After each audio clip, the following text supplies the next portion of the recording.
Hey everybody, welcome to another One Good Turn video where we bring you the latest Kickstarter crowdfunding games on GameFound and upcoming retail releases and all sorts of fun stuff. And today I have Kira here on behalf of Roxley and Dice Throne. How you doing today, Kira?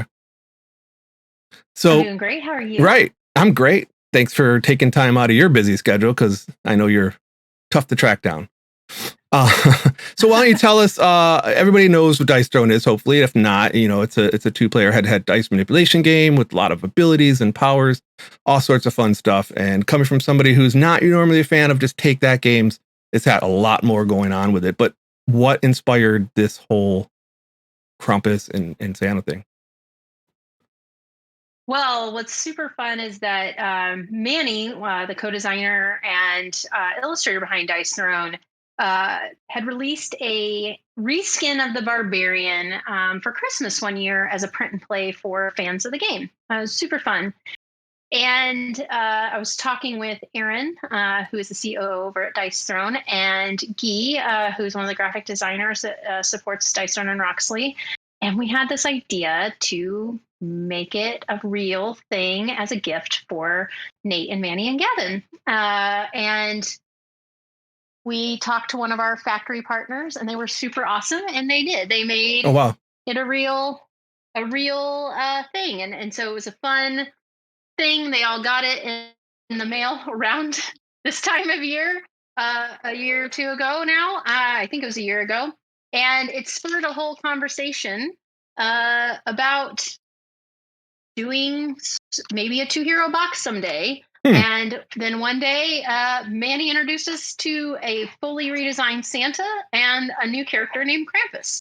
Oh, wow! And here we are today with Santa versus Krampus, which is really exciting. So I think the big thing I want to point out there is that that was a reskin that I just showed, because that was where it originated, but it is not what ended up in this current campaign. It's a whole Right. brand new redesigned, completely unique hero. All new powers, everything's unique. Well, that's a funny story. Let's take a look at the table here, and you can kind of walk us over what we're looking at here. So we've got Santa and Krampus. What do you want to Absolutely. go over first? Santa, since we're talking about Santa.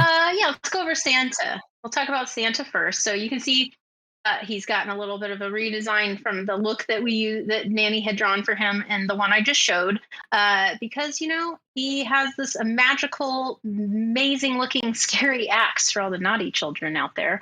But we've got your standard across the board, the different abilities where you're going to have axes, bells, and stars for Santa, and you're going to have a variety of different abilities there. So you've got on the upper left of the era, you've got the leaflet on the side, which is going to show the couple of different status effects that he has. These are things that are going to come into play as he rolls and gains different abilities that he's going to gain for himself. Both of these are positive status effects that only are going to affect Santa, unless, of course, Krampus has something that will transfer them to himself, and then he can take advantage of Santa's positive status effects.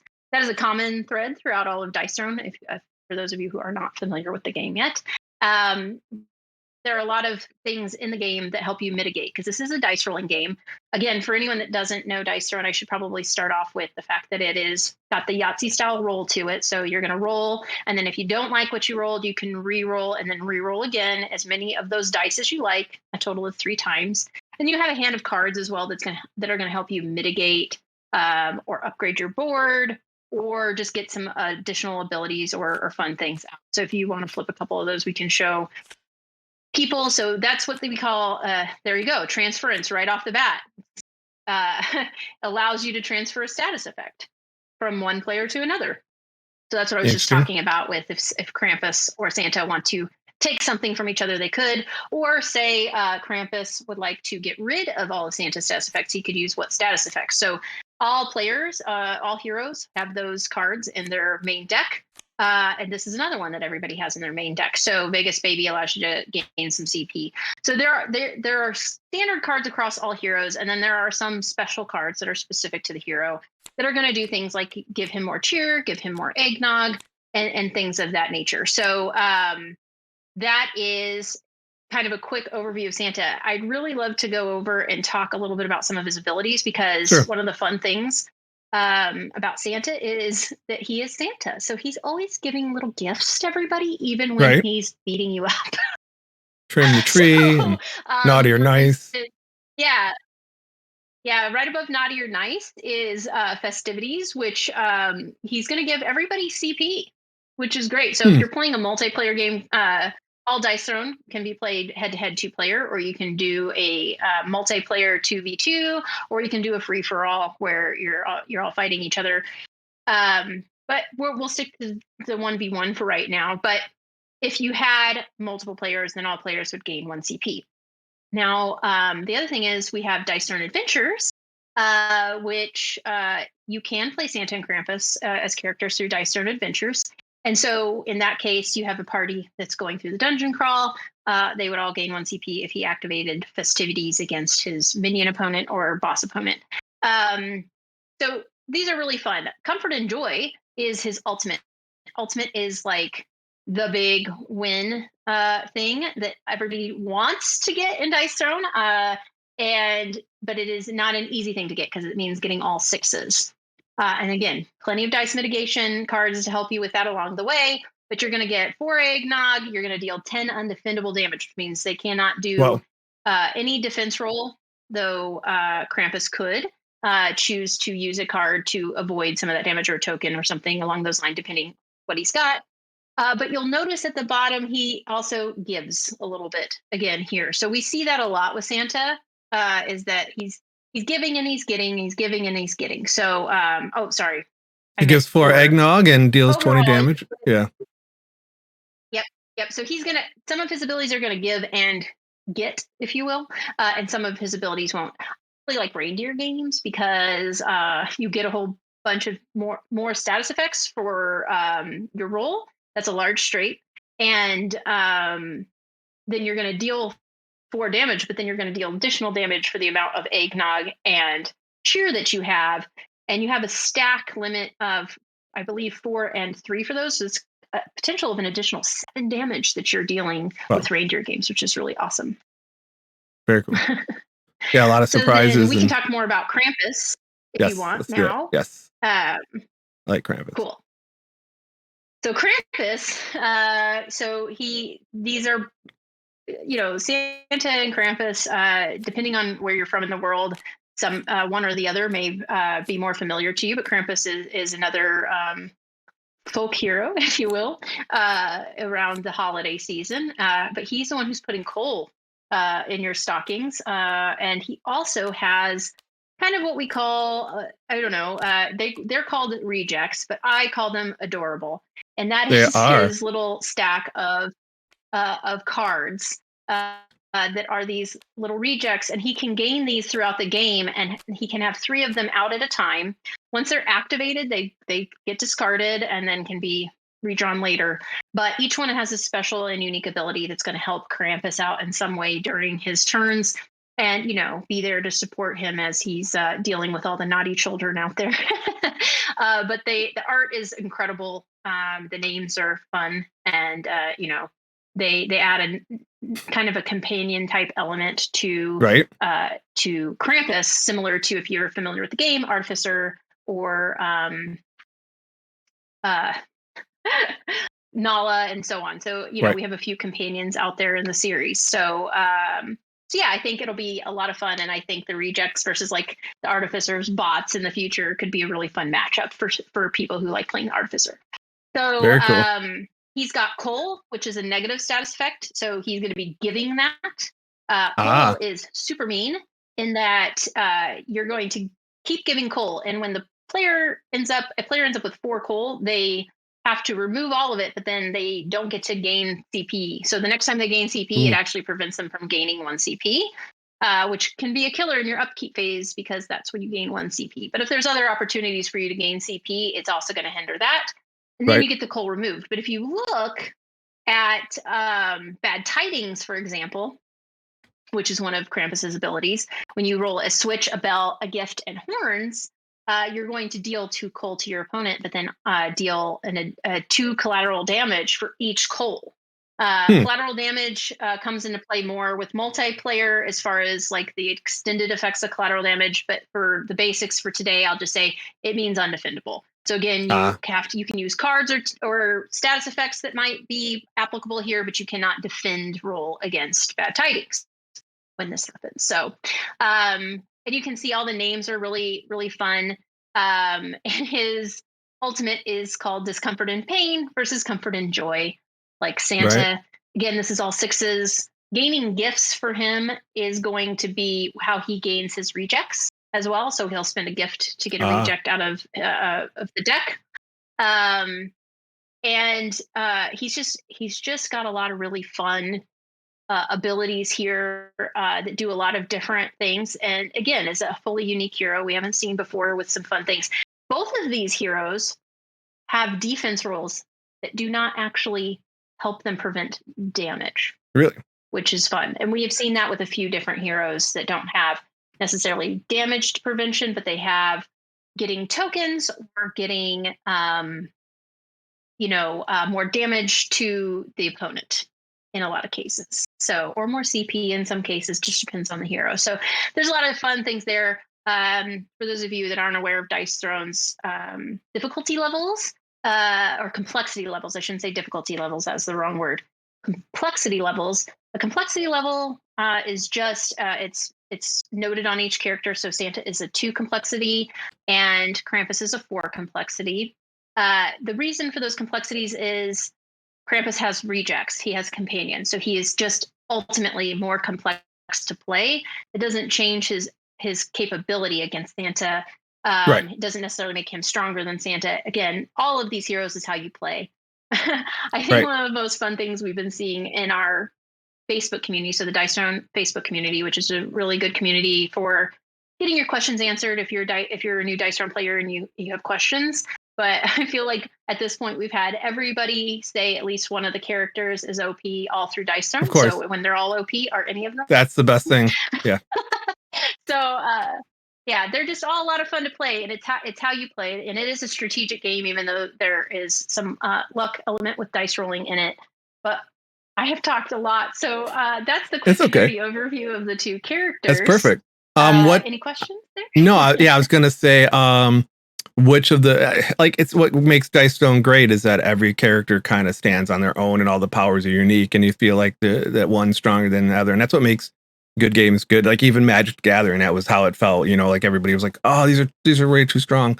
Do you have a favorite to play of these 2 or of all? All of them, but like between these 2, do you have a preference? Like, it seems like you're drawn towards Krampus because of the gifts, and maybe because you can be grumpy. I am.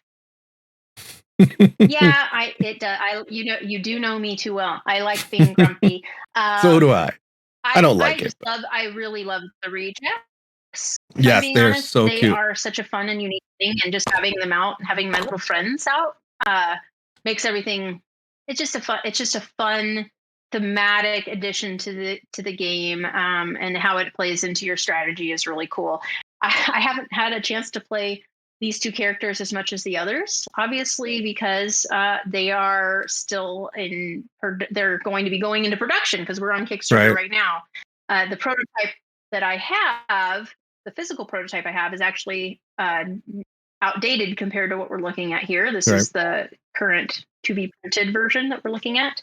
But things were changing, and we had to get the prototype made.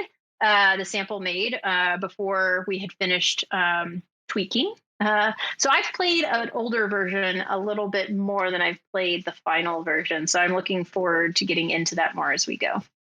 Right on. So I don't want to take up too much of your time. For people who are new to Dice Throne, obviously this seems like a really good entry point, wouldn't you say? I think so. It's it's a 2 hero box, and we do have 2 hero boxes. Most people are most familiar with the giant battle chests, which you see here behind me. These big boxes that have 8 heroes in them. So this is all those heroes have been broken up into 2 hero sets that you can get if you're looking for an easy start point. I will always say start with box 1 if you're looking at season 1 or season 2 to get started with Dice Throne. However, these 2 are absolutely right there with those 2 boxes. This is a nice entry point. A little higher complexity because of Krampus, but fun family holiday But gameplay. even all, So I think it's a really good yeah. one to get people in. I didn't mean to interrupt. I was What do just you say? thinking on the complexity level. Like even with the higher complexity, like you said, it's not a difficulty. It just means the character's has a little more going on, but it's still a relatively easy to access game. I mean, it is family weight. Like King of Tokyo, when you add the power cards, you just have one more thing to think about. It's an extra layer, which I really like. So I'm really looking Absolutely, forward to playing these absolutely. And guys. I've had opportunities to meet so many kids that play Dice Throne and that are younger than the age Right, range we have on it. right, I think the biggest thing for kids is there's a lot of text, right? So if you have kids and you're playing Dice Zone, there's a lot of text. And we know there's a lot of house rule stuff out there in the community for people that have kids that may hmm. not be at that reading level yet, where they maybe play without the text or maybe they play without the cards or something like that. And so I highly recommend if you have young children and you want to get them into this and the reading's a little too much, check out our community for some advice around that. But ultimately, most of the kids in my life that I've played Dice Throne with, I just help them with the copy or the right with what's written on everything. They've started to learn the images on the dice more than Right, anything, as that visual reference for what they're going for, and they know how, and they obviously know numbers. So it's really easy to go, oh, that one's going to give me the most damage. I want to go for that one, and they exactly. learn the rules really fast. Right, So, I mean, Dice Run's essentially this is okay, upkeep phase. We're doing getting our CP, we're drawing a card. If you have upkeep abilities, then you're moving into your main phase, right? So there's an income phase too. So income, upkeep, all kind of in the same round of that. Then we're going into a main phase. That's where you play all those blue cards that you flipped up for Santa earlier. Those can only be played in main phase, and you have two main phases: one before you're rolling and one after you're rolling. So anything you want to set up for upgrading your board, getting some more CP so you can play something else. You want to do a one-off attack. Some of those cards will do that. Those all happen in the main phase. Then you move into your rolling and targeting phase. So targeting phase is if you're playing with more than two players. But you're going to figure out who you're rolling against. You're going to roll your offensive roll again with up to three rolls. Then the other you're gonna have orange and red cards red cards you can play anytime, those are instant, and orange cards you can play during the roll phase. And the cool thing is everything, if you look in the upper left side there, you see the little oops, markings. sorry about that. It Yeah, says what phase you're in. So this is main, yeah, that's an instant card, and the main phase cards always have the little M on them. So it helps you remember against your player aid when you can play things. So you're gonna roll, then your opponent's gonna do their defense roll if they get one. They can also play cards that change your dice. So that's the opportunity for all that to happen. And then you'll move to your main phase two. You'll play any of the cards you want to play after your rolls. At this point, there's one that does some roll one, and you're going to get some stuff, right? These are, and then if you don't get that, then you get a backup plan. So rebel right. without a clause. I love all the jokes on these cards. So Rudolph. That's such a good one. I love the art. Manny's art is Manny's so arts is amazing. amazing. Yeah, If you can't tell, I know I work with them and everything, but it's my favorite game, hands it down. is. Yes, Dice Run's my favorite game. So I'm obviously a big fan. So excuse me for being a little biased about everything. But how can you that's all not good. love that? That's Hey, extremely man, nice. you get to Look at the do. bottom of this card. Additionally, your opponent must apologize to you for being naughty, or else receive 2 more damage. I love it. How much fun is that? So again, we had fun with this one. The team had fun developing it, had fun with the abilities and stuff, making them thematic. And I think it really shows through. And you're definitely going to get your Christmas vibes on, or your holiday vibes on, Right, when you are playing this. And our goal, of course, is to deliver by Christmas, barring any major problems with the world right. today that could arise. But as of right now, everything's on track, so that we That's can do awesome. those things. And that I think is gonna be a lot of fun. The other cool thing is I mentioned Dice Stone Adventures and the promo pack that we're building with the Santa's Workshop on the Kickstarter is unlocking cool new minions and loot cards for DTA that are thematically appropriate for the holiday season as well. Very So cool. for those of you that like DTA, it's a nice little bonus that you get with the campaign. Of course, you get all the other promos that you would normally expect to get with your new heroes that we've done in previous games. So the new mythic cards and the other special promos that we've done for the other ones. These two will have them as well. But also they're getting this fun DTA promo pack. And we have a couple of little surprises still to reveal, just two Very small cool. ones before the end of the campaign for backers as well. So it's going to be, I don't know. I'm excited about this one. I'm always excited about Dice Throne. But this one's been a lot of fun doing Christmas in July, and Very it's cool. been a really Yeah. fun time. It's awesome. I was gonna say you get to do. You shouldn't feel bad. You get to do what you like to do for a living. So it's an awesome place to be. So I really appreciate you taking time to come out. Oh, Maybe yeah. we'll see a Halloween one. I would be thrilled about that if we eventually see Halloween themed. That could be so cool. But I want to keep this short just for people that are checking this out. I think there's a full playthrough by Becca Scott, right? I think she did one.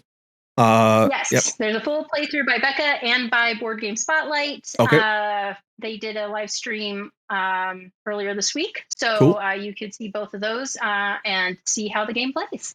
Right on. I appreciate it. So with that being said, I'm going to get out of here and thank you for your time. Okay. Thanks. All right. Take care. Appreciate you.